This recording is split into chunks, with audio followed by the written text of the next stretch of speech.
Hi everyone. As a mom, my two kids are my everything. They mean the world to me. And I would do anything and everything to protect them from any harm and to keep them as healthy and safe as possible. Unfortunately, this is not the case in today's Reddit story. The OP shares a story about her relationship with her biological mom. Trigger warning, it does involve abuse. So let's get to it. It's from the subreddit Revenge Stories, and it's titled, I, 22 female, made a post exposing my 50 female mother's abuse and nonprofit to my city. I need to get this out somewhere, as I, along with other individuals that I have already shared with this, believe that it is a story worth telling, though the revenge is small in comparison to others I have read. Pre-context.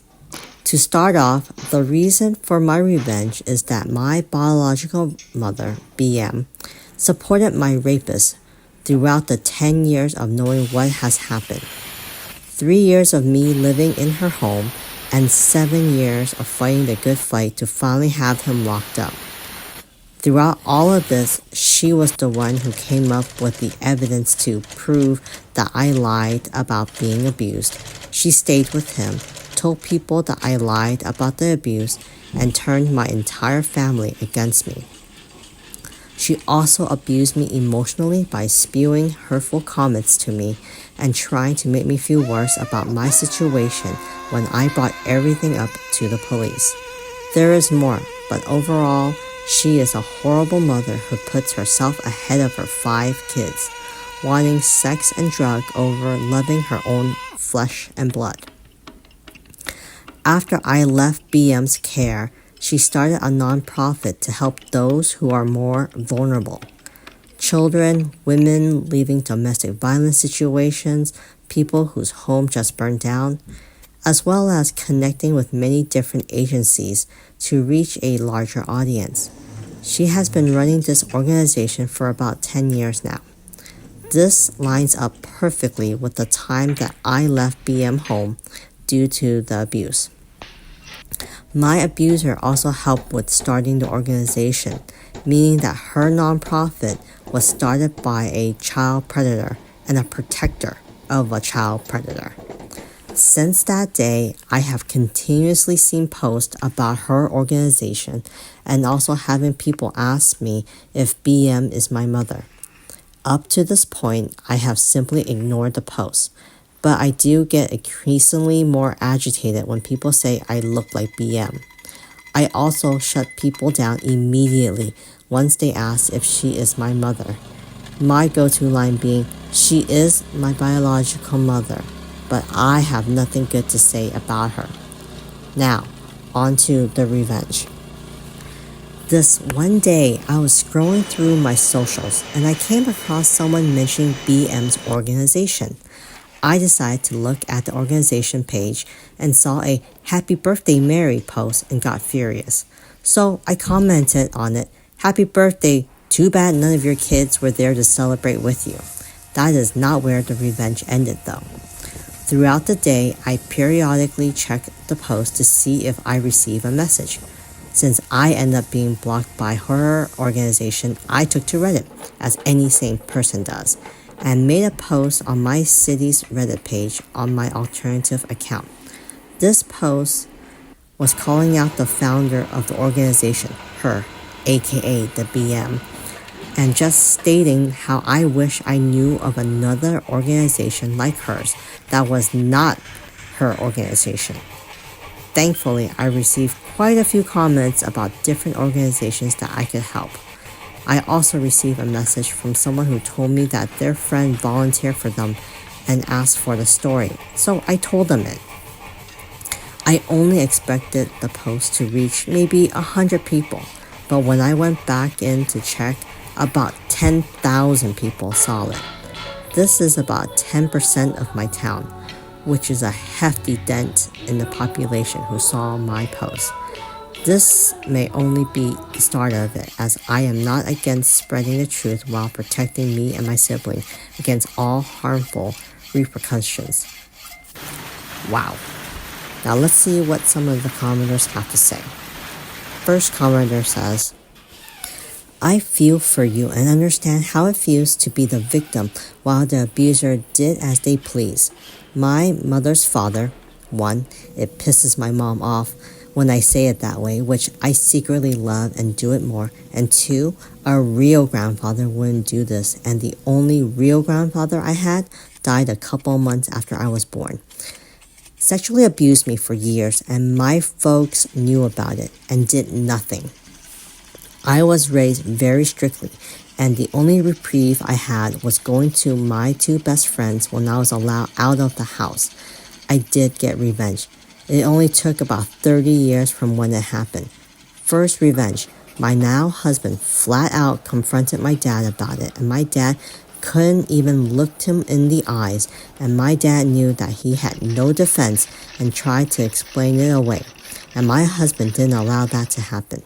I've never had anyone confront my dad about this, and my dad still has a hard time being around me and my husband.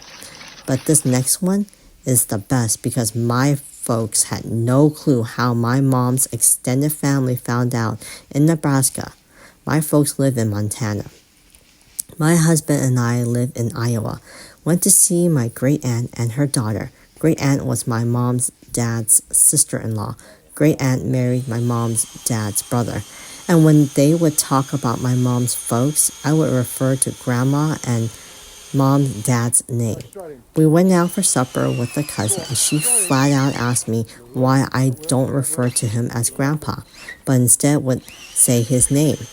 I looked her dead in the eye and said a real grandfather doesn't molest and force sex on their granddaughters. She asked questions and I answered them. But the best question she asked is why my folks didn't stop it, and if they knew it was happening. I told them they knew and did nothing. She could ask my folks why they did it. Let's just put it this way. The cousin told everyone in the family, and my folks finally figured out how the family found out and got pissed at me for embarrassing them and said, at least I didn't molest you or force sex on you like you allowed happen to me. The family is still pissed, and they lost a lot of family due to their action. That's the easy part. But I have lifelong mental and other issues that come from being a victim as a child. My folks always made me feel like I did something wrong and would tell me I wasn't a victim and I need to stop saying I was a victim. And I won't be because I am the victim. A commenter responds to that, saying, well done. Those cowards who raised you bloody deserve it. I know someone in a similar situation, and she was actually told to forgive the jerk because he is her grandfather. She is now almost 50. Her parents in their 70s. Their relationship has never recovered. The commenter who shared her story says, my folks said the same and I never did. When my grandma died several years ago, I made the 16-hour drive back home, and when I saw Chuck, that is 100% his real name. I don't care if my family sees this, and I don't respect him enough to make a fake name up besides pedophile. When he saw me, he tried to hug me, and I said quietly, if you effing touch me, I will tell everyone what you did, you a-hole. He thought I was joking, and when he tried, I cleared my throat real loud, and he backed away. So a few years later, Chuck died, and my dad drew the short straw and had to call and tell me Chuck died and asked for me to come back. And I said, the only reason I would come back is to piss on his grave and tell everyone what he did. Dad responds by saying, never mind, don't come. Well, come to find out, some of his own kids didn't bother to come back. It also shows how many felt about him. And then another comment response is, I am with you all the way. That is exactly the way to respond. I'm sorry you had to go through that. I wish kids had better, stronger, braver parents. And then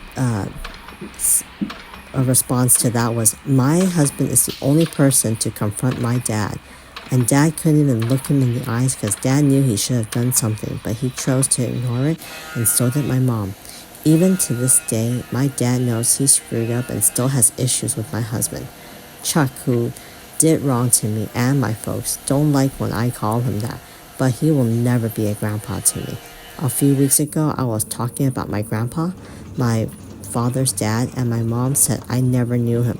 He passed away a few months after I was born, but he is the only one who gets the grandpa title for me.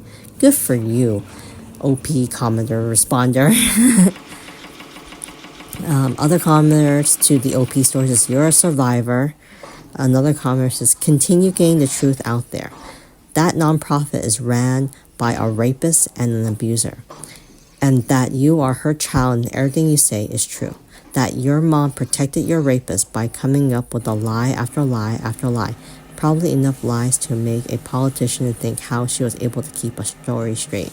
And that your mom also abused you when you were living with her and while you were trying to get your rapist locked up.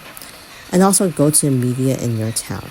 Do as much as you can to have the end goal of seeing your mother's nonprofit go bankrupt and shut down, and your mother go bankrupt and be homeless. The OP of the story responds by saying, I would take it that far if it wouldn't drag me down in the process. I am going into a career field where it cannot be good for me to have my face and story out for public unless I was kept anonymous. Especially due to the type of clientele that I help, I am in school so I can work with vulnerable youth community. Ooh, that's a tough thing. Another commenter says, anyone who would choose drugs and sex over a child who they are supposed to protect isn't a human. That's a monster. Oh man, reading the OP's story and some of these commenters makes me really sad to find out that there are parents out there who do more harm to their kids than to actually protect them. And that is the sad truth. I really hope that for those kids who are in those abusive or bad situations, that they do end up getting help to help them move forward and to overcome these obstacles.